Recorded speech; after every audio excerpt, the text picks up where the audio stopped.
সুপ্রিয় শিক্ষার্থী, আমি তোমাদের অলরেডি পিডিএফ প্রশ্ন দিয়েছি মডেল টেস্ট 6-এর। তোমরা হয়তো পরীক্ষা দিয়েছো।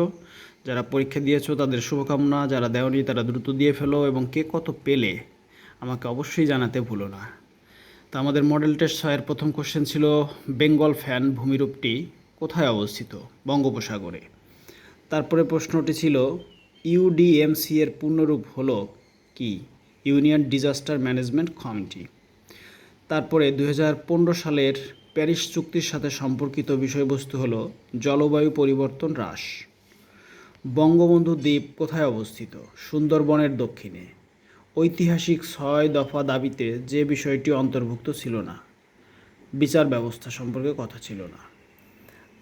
6 হচ্ছে মৎস্যন্যায় বাংলার কোন সময়কাল নির্দেশ করে? সপ্তম এবং অষ্টম শতকে। বাংলার কোন সুলতানের শাসন আমলকে স্বর্ণযুগ বলা হয়? আলাউদ্দিন হোসেন শাহ।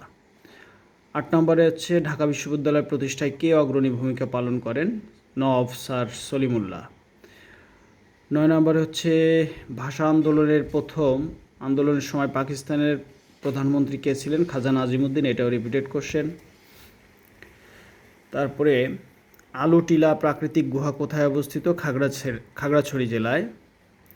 বাংলায় সেন বংশের শেষ শাসনকর্তা কে ছিলেন? কেশব সেন। বাংলায় সর্বপ্রাচীন জনপদের নাম কী ছিল? পুন্ড্র। কাকমারি সম্মেলন কোথায় অনুষ্ঠিত হয়? সন্তোষ। 14 নম্বর আছে, মুক্তিযুদ্ধকালে কলকাতার 8 নং থিয়েটার রোডে বাংলাদেশ বাহিনী কখন গঠন করা হয়? 11 এপ্রিল 1971। কোন অনুচ্ছেদ বলে বাংলাদেশের সংবিধানের মৌলিক বিধানাবলী পরিবর্তনযোগ্য নয়? অনুচ্ছেদ 7-এর খ। 16 নম্বর আছে, বাংলাদেশের সংবিধানের ত্রয়োদশ সংশোধনীর মূল বিষয় কী ছিল? তত্ত্বাবধায়ক সরকার। সংবিধানের চেতনার বিপরীতে সামরিক শাসনকে বৈধতা দিতে কোন তফসিলের ব্যবহার করা হয়? চতুর্থ তফসিল। কোন উপজাতিটির আবাসস্থল বিরিশিরি নেত্রকোনা? এটা হচ্ছে নেত্রকোনা, দুর্গাপুর উপজেলায়, গারো। বাংলাদেশের বাণিজ্যে ভারসাম্য কীভাবে রক্ষা হয়? IMF-এর বেল আউট প্যাকেজের মাধ্যমে। অবিভক্ত বাংলার সর্বপ্রথম রাজা কাকে বলা হয়? অশোক। বঙ্গভঙ্গ রদ কে ঘোষণা করেন? রাজা পঞ্চম জর্জ 1911 সালে। ঢাকা শহরের গোড়াপত্তন হয় কোন আমলে? মুঘল আমলে। ওকে। তারপর আমাদের 23 নম্বর কোশ্চেনে আছে, স্টিভ চেন ও চাড হার্লির সাথে যৌথভাবে কোন বাংলাদেশি ইউটিউব প্রতিষ্ঠা করেন? জাভেদ করিম। তারপরে 24 নম্বরে, পাকিস্তান কবে বাংলাদেশকে একটি সার্বভৌম রাষ্ট্র হিসেবে স্বীকৃতি দেয়? 22 ফেব্রুয়ারি 1974। এই OIC একটা সম্মেলন ছিল, সেই সম্মেলনে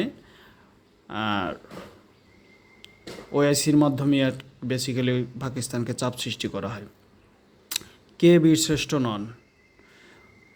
অপশনে ছিল মুন্সি আব্দুর রব, মোস্তফা কামাল, মোহাম্মদ মহিউদ্দিন জাহাঙ্গীর, মুন্সি আব্দুর রহিম। মুন্সি আব্দুর রহিম ছিলেন। বাংলাদেশের প্রথম সাধারণ নির্বাচন কখন অনুষ্ঠিত হয়? 7 মার্চ 1973। প্রান্তিক হ্রদ কোন জেলায় অবস্থিত? 27 আছে বান্দরবান। 28 নম্বর আছে, লাহোরে অনুষ্ঠিত শীর্ষ সম্মেলনে বঙ্গবন্ধু কবে যোগদান করে? 23-24 ফেব্রুয়ারি 1974। 23-24 ফেব্রুয়ারি 1974।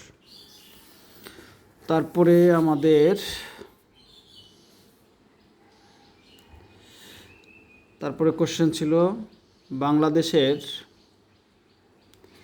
জাতীয় সংসদের প্রথম সংসদ নেতা কে ছিলেন? শেখ মুজিবুর রহমান। 30 নম্বরে ছিল, সংবিধানের কোন অনুচ্ছেদের আলোকে বাংলাদেশের বৈদেশিক নীতি পরিচালিত হয়? অনুচ্ছেদ 25। Repeated question. বাংলাদেশের সর্বদক্ষিণে কোনটি অবস্থিত? সেন্ট মার্টিন। এরও দক্ষিণে কি অবস্থিত? সেরাদ্বীপ। বাংলাদেশের সীমান্তবর্তী ভারতের রাজ্য কয়টি? 5টি। কোন বীরশ্রেষ্ঠের দেহাবশেষ বাংলাদেশে এনে বীরশ্রেষ্ঠ মতিউর রহমানের পাশে সমাহিত করা হয়? সিপাহী হামিদুর রহমান। তো এই ছিল আমাদের মডেল টেস্ট। তোমার মডেল টেস্ট 6 সম্পর্কে তোমাদের বললাম। তোমরা নিয়মিত প্রস্তুতি নাও, তোমাদের প্রস্তুতি অনেক সুন্দর হোক এবং তোমরা পরীক্ষা দিতে যে অবাক হবে যে এখান থেকে দেখবে হুবহু 48 বিসিএস, শিক্ষক নিবন্ধন, এটিও, প্রাথমিক বিদ্যালয় সহ অন্যান্য চাকরির পরীক্ষায় হুবহু কমন পাবে। তাই মডেল টেস্টগুলো সুন্দর করে দাও এবং নিয়মিত নোট করে রাখো। সবার সুন্দর একটি চাকরি হোক এই প্রত্যাশায় শেষ করছি। শুভকামনা।